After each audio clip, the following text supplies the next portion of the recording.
നിന്നിലലിയ രചന Ashley. അവതരണം സാലിം കരുണ. രാത്രിയിൽ കട്ടിലിരുന്ന് തൻ്റെ കയ്യിലെ മുറിവിൽ മരുന്ന് പുറത്താൻ തുടങ്ങുമായിരുന്നു അനു. ചെറിയ പോറിലാണേലും മുറിവിൽ മരുന്നിടാൻ അവൾക്ക് നല്ല മടിയായിരുന്നു. തന്നെ ഇട്ടാൻ വല്ലാതെ നേറും. Chocolate or strawberry? പെട്ടെന്ന് ആൽഫിയുടെ ശബ്ദം കേട്ടവൾ തിരിഞ്ഞു നോക്കിയതും കണ്ടു കയ്യിൽ 2 ഐസ്ക്രീം ബാറുമായി റൂമിൽ വാതിൽക്കൽ നിൽക്കുന്നവന്. അനുവിൻ്റെ മുഖം ഒന്ന് പെടുന്നു. ചോക്ലേറ്റ് നിറഞ്ഞു തുടങ്ങിയ കണ്ണുകളിൽ ചിരി നിറച്ചിട്ടിരുന്ന ശബ്ദത്തോടെ അവൾ പറഞ്ഞു. ആൽഫി അവൾക്കടുത്തേക്ക് ചെന്ന് ബെഡിലിരുന്നൊരു ചോക്ലേറ്റ് ബാർ അവളുടെ നേരെ നീട്ടിയതും കയ്യിലെ ട്യൂബ് മരുന്ന് അവിടേക്ക് വെച്ചിട്ട് സന്തോഷത്തോടെ ഐസ്ക്രീം വാങ്ങി പൊട്ടിച്ച് കഴിച്ചു തുടങ്ങിയായിരുന്നു. ആ സമയം ആൽഫി അവളുടെ കൈയെടുത്ത് തൻ്റെ മടിയിലേക്ക് വെച്ച് അവളുടെ കയ്യിലെ മുറിവിൽ മരുന്ന് പുരട്ടി കൊടുക്കാൻ തുടങ്ങി. കുഞ്ഞായെന്ന പുള്ളിയോടുള്ള ശീലമാണ്. മുറിവോ മറ്റും ഉണ്ടായ മരുന്നിടാൻ ജന്മത്തിന് സമ്മതിക്കില്ല. അതിന് ചേട്ടായിയുടെ സ്ഥിരം നമ്പറാണിത്. ഐസ്ക്രീമോ ചോക്ലേറ്റോ തന്നിട്ട് മുറിവിൽ മരുന്ന് വെക്കുന്നത്. ഓർത്തതും ഉള്ളു നിറഞ്ഞൊന്ന് ചിരിച്ചു പോലും. അവൻ പുരട്ടി തന്നതിൻ്റെ ആണെന്ന് അറിയില്ല. അവൾക്ക് ഒരു നീറ്റിലും തോന്നിയില്ല. ദേ ഇതുകൂടെ കഴിച്ചോ, എന്നിട്ട് ആ മരുന്ന് കൂടി കഴിച്ചിട്ട് കിടന്നുറങ്ങിയേക്കണം കേട്ടോ. മരുന്നിട്ട് കഴിഞ്ഞതും കയ്യിൽ ബാക്കി വന്ന സ്ട്രോബെറി ഐസ്ക്രീം കൂടി അവളുടെ കയ്യിലേക്ക് കൊടുത്തിട്ട് എഴുന്നേറ്റ് പോകാൻ അലപ്പി തിരിഞ്ഞതും ചേട്ടായി എന്താടി ചിരിയോടെ അവൾ ചോദിച്ചതും അവൾ കണ്ണുകൾ നിറച്ച് ഒന്നുമില്ലെന്ന് തലയാട്ടി. ഒന്നും പറയണ്ട, ഉറങ്ങിക്കോ. തിരിഞ്ഞിട്ട് നനവന്റെ നെറ്റിയിലൊന്ന് മുത്തിവിട്ട് അവൻ പറഞ്ഞതും അവൾ ഇരു കൈകൾ കൊണ്ടും അവൻ അരയിൽ കൂടി കെട്ടിപ്പിടിച്ചു. ആൽഫിയുടെ കൈകൾ വാത്സല്യത്തോടെ അവളെ തഴുകി. ഒന്നും പറയാതെ തന്നെ ഒരുപാട് സംസാരിച്ചു ആ ചേട്ടനും അനിയത്തിയും. അനുവിന്റെ മുറിയിൽ നിന്നും ആൽഫി വെളിയിലിറങ്ങിയതും കണ്ടു. ഇതെല്ലാം കണ്ണിറിയെ കണ്ടുകൊണ്ട് കണ്ണും മനസ്സും ഒരുപോലെ നിറച്ചുകൊണ്ട് അവിടെ നിൽക്കുന്ന തൻ്റെ പെണ്ണിന് അവനൊരു ചിരിയോടെ പെണ്ണിനെ നെറ്റിയിലൊന്ന് ആഞ്ഞു മുത്തം കൊടുത്തു. എന്നിട്ട് അവളെ വലിച്ച് തന്നെ നെഞ്ചിലേക്ക് ചേർത്ത് പിടിച്ചുകൊണ്ട് മുറിയിലേക്ക് പോയി. അപ്പോൾ അവരുടെ എല്ലാം സന്തോഷം കണ്ട് സഹിക്കാൻ വയ്യാതെ പകയോടെ നോക്കുന്ന ഒരു ജോഡി കണ്ണുകളും ആ വീട്ടിലുണ്ടായിരുന്നു. വേജ ഇച്ചു കൂച്ചെഞ്ച കുഞ്ഞി ഇവരുടെ വാശി പിടിക്കല്ലേ, ദേഹം മുഴുവൻ പൊടിയ. അത് മേത് തിരിച്ചുകൊണ്ട് ഇവിടെ ഇരിക്കാനാണ് നിന്റെ പ്ലാന്? ആ ഞാൻ ഇവിടെ ഇന്നോല. അപ്പൊ പോയി കൂച്ചോ. ദേ പെണ്ണെ, നിനക്കിത് കുറുമ്പ് കൂടുന്നുണ്ട്. മര്യാദക്ക് വന്നോ കുടിക്കാൻ. മയ്യക്ക് പറ്റിയില്ലെങ്കിലോ? ആഹാ നിന്നെ ഞാനിന്ന്. കുഞ്ഞിയുടെ വർത്താനം കേട്ട് തെമ്പർ തെറ്റിയ നീ ദേഷ്യത്തോടെ കുഞ്ഞിന് നേരെ ചെന്നതും പെണ്ണ അയ്യോ എന്ന് വിളിച്ചു ഓടി. രാവിലെ നീയൊക്കൊപ്പം അടുക്കളയിൽ കയറി അവിടെ ഉണ്ടായിരുന്ന മാവ് പാത്രം താഴെയിട്ട് കാന്താരി. അവളുടെ ദേഹത്തെല്ലാം പൊടിയായത് പെണ്ണിനെ കുളിപ്പിക്കാൻ വിളിച്ചതാണ് നീ. കുഞ്ഞല്ലേ ആള്. അവൾ അമ്പന് വില എടുക്കാതെ നീയായിട്ട് ഓടിക്കുവാണ്. ചാരമ്മേ! കുഞ്ഞി ഓടുന്നിടയിൽ സാറയെ കാണുന്ന കയ്യും പൊക്കി നിലവിളിച്ചുകൊണ്ട് അവളുടെ അടുത്തേക്ക് ചെന്നു. എന്താ സാറമ്മയുടെ പൊന്നിന് പറ്റിയേ? സാർ അവളെ വാരിയെടുത്ത് പിടിച്ചുകൊണ്ട് ചോദിച്ചു. അമ്മനെ കൂച്ചാൻ വിജുവാ ഏച്ചു കൂച്ചന്റെ ചാരമ്മേ. കണ്ട അമ്മ പെണ്ണ് പറയുന്നേ, അവിടെ ദേഹം നോക്കി മുഴുവൻ മാവാ. അങ്ങോട്ട് ഓടി വന്ന് നീയെ പറഞ്ഞു. ശരി കുളിക്കണ്ട, ഒരു കാര്യം ചെയ്യാ സാറമ്മ. എന്റെ കുഞ്ഞിന്റെ ദേഹം തുടിച്ച് പുതിയ ഉടുപ്പെടുത്തരാം. എന്തേ? ആ മജി. കുഞ്ഞ് ആവേശത്തോടെ തലയാട്ടി. നീ പൊക്കോ മോളെ, ഞാൻ കുളിപ്പിക്കാം ഇവിടെ. ഓ എനിക്കറിയാലോ, അമ്മ പറയുമ്പോൾ ഇവിടെ സമ്മതിക്കുന്ന കാര്യം. കുളിക്കാൻ കയറുമ്പോ ബാട്ടബിൽ വെള്ളം നിറച്ച് കളിക്കാനല്ലേ. നോക്കിക്കോ, അങ്ങനെ വെള്ളത്തിൽ കളിച്ച് വല്ല പനിയും പിടിച്ചാൽ 2 പേർക്കിട്ട് ഞാൻ തരും. സാറേയും കുഞ്ഞിനെയും നോക്കി ദേഷ്യത്തിൽ പറഞ്ഞിട്ട് നീ അടുക്കളയിലേക്ക് പോയി. അമ്മ പേങ്ങിപ്പോയി. നീയെ പോകുന്നു നോക്കി കളിയോടെ പറഞ്ഞ് ചിരിച്ച് കുഞ്ഞിപ്പെണ്ണു. ഡേ കുറുമ്പി. സാറ കുഞ്ഞിന്റെ കവളിലൊന്ന് പിച്ചിക്കൊണ്ട് അവളുമായി മുറിയിലേക്ക് നടന്നു. മോളെ എനിക്ക് പേടിയാവുന്നു. ഇത് വേണോടി, കുഞ്ഞല്ലേ അത്. ആ കൊച്ചിനെ കൊല്ലാനൊന്നും പോകുന്നില്ല. സാറേ ഇവിടുന്ന് ഓടിക്കാൻ ഒരു വഴി, അത്രേ ഉള്ളൂ. മമ്മി മര്യാദക്ക് ഞാൻ പറഞ്ഞ പോലെ പോയി ചെയ്യ്. ക്രിസ്റ്റീന ദേഷ്യത്തോടെ പറഞ്ഞു. മനസ്സില്ലാ മനസ്സോടെ ജെസി പതിയെ മുറിക്ക് പുറത്തേക്ക് ഇറങ്ങി. എന്നിട്ട് സ്റ്റെപ്പിന്റെ അടുത്ത് വന്ന് 2 സ്റ്റെപ്പ് ഇറങ്ങി നിന്ന് അവിടെ കാൽ നീട്ടിയിരുന്നു. അയ്യോ അമ്മേ, ആരെങ്കിലും വരണേ എന്നുറക്ക വലിയ വായ നിലവിളിക്കാൻ തുടങ്ങിയവര്. ജെസിയുടെ ഒച്ചയാണല്ലോ അത്. ഇവൾക്ക് എന്തിനെ കിടന്ന് വിളിക്കുന്നേ? കുഞ്ഞിയെ കുളിപ്പിക്കാൻ വേണ്ടി ബാത്റൂമിൽ നിന്ന് സാറ് ഒച്ച കേട്ട് പറഞ്ഞു. അവര് കുഞ്ഞിനെ ഒന്ന് നോക്കി. ബാത്തപ്പിൽ വെള്ളം നിറച്ചിട്ടുണ്ട്. വെളിയിൽ നിന്നും അതിലിട്ടിരിക്കുന്ന കുഞ്ഞി ഡെക്കിന്റെ പാവ കൊണ്ട് കളിക്കുവാണ് കുഞ്ഞിപ്പെണ്ണ്. മുത്തേ അമ്മച്ചി ഇപ്പൊ വരാവേ, ഇവിടെ തന്നെ നിന്നോണം കേട്ടോ. ആ സാറ കുഞ്ഞിയോട് പറഞ്ഞതും അവൾ തലയാട്ടി സമ്മതിച്ചിട്ട് വീണ്ടും തന്റെ കളി തുടർന്നു. സാറ മുറിക്ക് പുറത്തേക്ക് ഇറങ്ങിയതും അവിടെ മാറി ഒളിച്ചു നിന്ന ക്രിസ്റ്റീന അകത്തേക്ക് കയറി. അവൾ ബാത്റൂമിൽ ചെന്നതും കണ്ടു ബാത്തപ്പിൽ കൈയിട്ട് വെള്ളത്തിൽ കിടക്കുന്ന കുഞ്ഞിനെ. ക്രിസ്റ്റീന മുഖത്ത് ദേഷ്യം വിളിച്ചെത്തി. ലിയ എനിക്ക് മാനിപ്പിച്ചാലും ഇടയിലുള്ള തടസ്സം വലിഞ്ഞു മുറുകിയ മുഖത്തോടെ പറഞ്ഞുകൊണ്ട് അവൾ കുഞ്ഞിന്റെ അടുത്തേക്ക് നടന്നു. അനുവിന് നേരെ പാഞ്ഞു വന്ന വണ്ടിയുടെ രജിസ്ട്രേഷൻ വ്യാജ.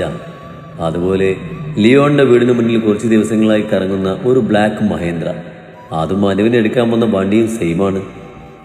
അപ്പൊ നമ്മുടെ തുരപ്പന് മനസ്സിലായി ലിയോണെല്ലാം മറിഞ്ഞിട്ടുണ്ടെന്ന്. അതാ അവൻ ലിയോണിനെ ഫോളോ ചെയ്യുന്നേ. അപ്പൊ പിന്നെ അവന്റെ അടുത്ത ടാർഗറ്റ് ഞാനോ ഇവയോ ആവും. ചിരിയോട് ആൽഫി പറഞ്ഞതും ശിവയൊന്ന് തലയാട്ടി. ഓഫീസിലിരിക്കുവായിരുന്നു ഇരുവരും. പെട്ടെന്ന് ആൽഫിയുടെ ഫോൺ റിങ് ചെയ്തു. ഹലോ ഇച്ചായ, ഇച്ചായ നമ്മുടെ മോള്. കോൾ എടുത്തത് നീയുടെ കരച്ചിൽ കേട്ട് ആൽഫി ഞെട്ടലോടെ ഇരുന്ന് ചാടി എഴുന്നേറ്റു. ഇവ എന്താടി, എന്താ മോൾക്ക് പറ്റിയേ?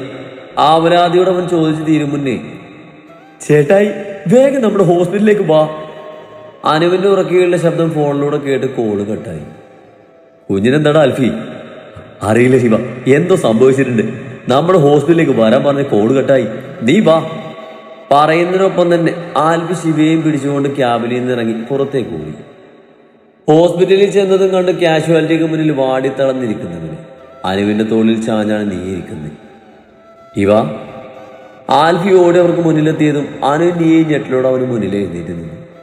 എന്താണ് മോൾക്ക് പറ്റിയേ? അത് ചായ, സാറമ്മ കുഞ്ഞിനെ കുളിപ്പിക്കാൻ വേണ്ടി കൊണ്ടുപോയതാ. അപ്പൊ ബാത്ടബിലെ വെള്ളത്തിൽ മോള് മുങ്ങിപ്പോയി ചായ. സാറമ്മ അത് കണ്ടില്ല. ഏകിക്കരഞ്ഞുകൊണ്ട് ആൽഫിയുടെ നെഞ്ചിലേക്ക് വീഴുന്നു. അമ്മ കണ്ടില്ലെന്നു. ഇതെന്തൊക്കെയാ പറയുന്നേ? ആൽഫിക്ക് ദേഷ്യം വന്നു. അത് ചേട്ടായി, മോളെ ബാത്റൂമിൽ നിർത്തിയിട്ട് സാറമ്മ ഒന്ന് വെളിയിലോട്ട് ഇറങ്ങി. അപ്പൊ കുഞ്ഞുപെണ്ണ് എങ്ങനെയോ ബാത്ടബിൽ വീഴായിരുന്നു. ഞാൻ മോളെ തിരികെ ചെന്നപ്പോഴേ കണ്ട്. അപ്പൊ തന്നെ കുഞ്ഞിനെ എടുത്തു. പക്ഷെ മുങ്ങിപ്പോയത് കൊണ്ട് അവൾ കുറച്ച് വെള്ളം കുടിച്ചു വയ്യാതായി. അനു പറഞ്ഞു നിർത്തിയത് ആൽഫിയുടെ കണ്ണ് നിറഞ്ഞു കയറി. എന്നിട്ട് ഡോക്ടർ എന്നാ പറഞ്ഞടി? അത് ശിവ അനുവിനോട് ചോദിച്ചു തീരും മുന്നേ കാഷ്വാലിറ്റിയിലെ ഡോറ് തുറന്ന് ഡോക്ടർ വെളിയിലേക്ക് വന്നു. ഡോക്ടർ, എന്റെ ബോള്. ആൽഫി നീയെയും ചേർത്ത് പിടിച്ചുകൊണ്ട് ആദ്യയോടെ ഡോക്ടറോട് തിരക്കി. ഏയ് റിലാക്സ്, ഷീസ് ഫൈൻ. മോൾക്ക് ഇപ്പോൾ കുഴപ്പമൊന്നുമില്ല. മൂക്കിലും വായിലേക്ക് വെള്ളം കയറിയില്ലേ, അതിൻ്റെ ഒരു ചെറിയ പ്രോബ്ലം. പിന്നെ ഭാഗ്യത്തിന് ലങ്സിലേക്കൊന്നും വെള്ളം കയറിയില്ല. മോളിപ്പോൾ ഓക്കെയാണ്. നല്ല മയക്കാണ്. ചെറിയൊരു IV ഇട്ടിട്ടുണ്ട്. അത് കഴിഞ്ഞുകൊണ്ട് പോകാം. പിന്നെ കുഞ്ഞല്ലേ, നന്നായി പേടിച്ചിട്ടുണ്ടവള്. അതുകൊണ്ട് പനിക്കാൻ സാധ്യതയുണ്ട്. അതൊന്ന് ശ്രദ്ധിച്ചോളൂ. പുഞ്ചിരിയോടെ ഡോക്ടർ പറയുന്നത് കേട്ടതും എല്ലാവർക്കും ആശ്വാസമായി. ഞാനങ്ങ് പേടിച്ചു പോയി ചായ.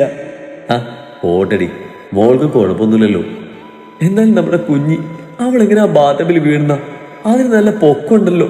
ഞാൻ വഴക്ക് പറയുന്ന അവൾക്ക് അറിയാവുന്നത് കൊണ്ട് അവൾ അതിൽ പോയി ചാടില്ല, എനിക്ക് ഉറപ്പാ.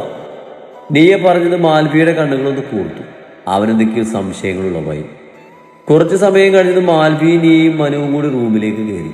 കഴുത്തോളം നന്നായി പുതച്ചുകൊണ്ട് ബെഡിൽ കിടത്തിയിരിക്കുന്ന കുഞ്ഞിപ്പെണ്ണിനെ കണ്ടതും നീയുടെ നെഞ്ചി പിങ്ങി.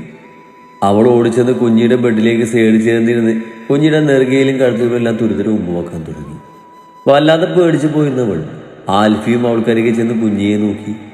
വാടിത്തളർന്ന് കിടക്കുന്ന കുഞ്ഞിയെ കാണുക ശിവക്കും മനുവിനും നെഞ്ചിൽ വേദന ഉളവാക്കി. എന്താ മോൾക്ക് പറ്റിയേ? പെട്ടെന്നാണ് മുറിയുടെ കതക് തുറന്ന് ലിയോണും കാർത്തികയും അകത്തേക്ക് കയറി വന്ന്. ലിയോൺ വെപ്രാളത്തോടെ മുന്നോട്ട് ചെന്നതും ബെഡിലിരിക്കുന്ന നീയെയും അവൾക്കടുത്ത് കിടക്കുന്ന കുഞ്ഞിപ്പെണ്ണിനെയും കണ്ട് അവൻ ആശ്വാസമായി. ലിയോൺ തന്നെ വീൽ ചെയർ പതിയെ കുറച്ചുകൂടെ മുന്നോട്ട് നീക്കി നീയെ കരികേക്ക് ചെന്നു. മോളെ. അവളുടെ കയ്യിൽ പിടിച്ചതും ചാച്ച എന്റെ കുഞ്ഞ്. നീ അവനെ വിളിച്ച് ഏകി കരയാൻ തുടങ്ങി. ഏയ്, നീ ഇങ്ങനെ കരയാതെ കൊച്ചേ. ഒന്നുമില്ലടി, നമ്മുടെ പൊടിയല്ലേ അവരൊന്ന് പേടിപ്പിച്ചതാവും. കണ്ടില്ലേ, അവൾ നിന്റെ മുമ്പിൽ തന്നെ ഉണ്ടല്ലോ. അവനവളെ ആശ്വസിപ്പിക്കാൻ എന്നോണം പറഞ്ഞു.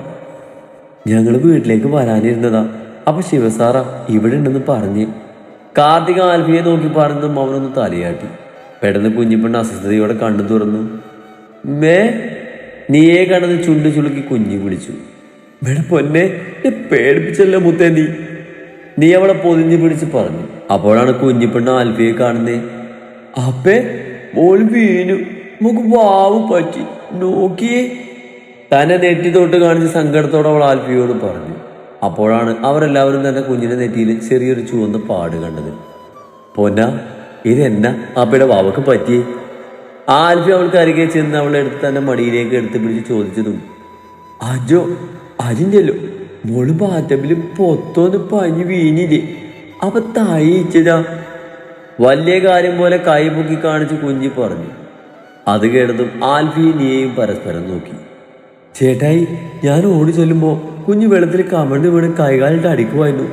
ഇനിയിപ്പോൾ വീടപ്പം മാറ്റം അടിച്ചതായിരിക്കുമോ? അനു പെട്ടെന്ന് കയറി പറഞ്ഞു. ആൽഫിയുടെ മുഖമൊന്ന് വലിഞ്ഞു മുറുകി. എന്തായിരിക്കും സംഭവിച്ചെന്നൊരു ഊഹം അവനിലുണ്ടായി. അവൻ ശിവയെ നോക്കി.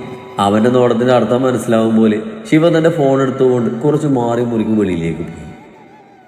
കുഞ്ഞിനെ നോക്കാമെന്ന് അത് ചെയ്യണം, അല്ലാതെ വേറെ പണിക്ക് പോകരുത്. മോളെ നോക്കാനാണെന്നും പറഞ്ഞിട്ട് എന്റെ കുഞ്ഞിനെ കോലക്ക് കൊടുക്കാൻ നോക്കുന്നു നീ. കുറഞ്ഞു കയറുന്ന ദേഷ്യത്തോടെ സാറക്ക് നേരെ ആക്രോശിച്ചുകൊണ്ടേയിരുന്നു എബ്രഹാം. സാറയുടെ അശ്രദ്ധ കൊണ്ടാണ് കുഞ്ഞിന് അപകടം പറ്റിയെന്ന് പറഞ്ഞ് എബ്രഹാം തന്റെ ദേഷ്യം മുഴുവൻ അവർക്ക് നേരെ വാക്കുകൾ കൊണ്ട് തീർക്കുകയാണ്. നീ ഈ വീട്ടിൽ വന്നു കയറിയ ദിവസം തന്നെ നിന്നെ ഇവിടുന്ന് ഇറക്കി വിടാതിരുന്നത് എന്റെ കുഞ്ഞുങ്ങൾ നിന്നെ അത്രയ്ക്ക് വിശ്വസിച്ചതായി കണ്ടതുകൊണ്ടാ. അവർക്കറിയില്ലല്ലോ ശരിക്കും നീ ആരാണെന്ന്. അവരോട് നിന്നെ പറ്റി പറയാതിരുന്നതാ ഞാൻ ചെയ്ത തെറ്റ്.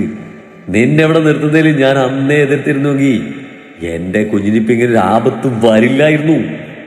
ആരിശത്തിൽ എബ്രഹാം പറഞ്ഞതും സാറയുടെ നിറഞ്ഞ മിഴികളിൽ അളവില്ലാതെ താഴേക്ക് ഒഴുകി.